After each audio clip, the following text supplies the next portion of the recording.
തദ്ദേശീയമായി നിർമ്മിച്ച light combat aircraft തേജസ് പറത്താൻ പെൺകരുത്ത്. ഇതോടെ തേജസ് പറത്താൻ അനുമതി ലഭിച്ച ആദ്യത്തെ വനിതാ യുദ്ധവിമാന പൈലറ്റായി സ്ക്വാഡ്രൺ ലീഡർ മോഹന സിംഗ് മാറി.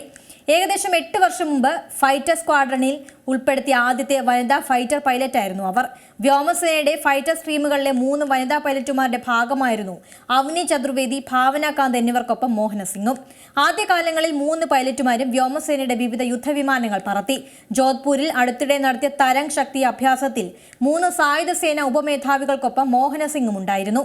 അടുത്തുവരെ MiG-21 വിമാനങ്ങൾ പറത്തിക്കൊണ്ടിരുന്ന മോഹനെ പാകിസ്ഥാൻ അതിർത്തിയോട് ചേർന്നുള്ള Gujarat സെക്ടറിലെ Naliya എയർബേസിലെ light combat aircraft സ്ക്വാഡ്രണിലേക്ക് നിയമിക്കുകയായിരുന്നു. ലോകത്തിലെ 4ാമത്തെ വലിയ വ്യോമസേനയായ ഇന്ത്യൻ എയർഫോഴ്സിൽ നിലവിൽ 20ഓളം വനിതാ യുദ്ധവിമാന പൈലറ്റുമാരുണ്ട്. 2016-ലാണ് യുദ്ധവിമാനങ്ങൾ പറത്താൻ വനിതാ പൈലറ്റുമാർക്ക് അവസരം നൽകുന്ന ചരിത്രപരമായ തീരുമാനത്തിലേക്ക് എത്തിയത്.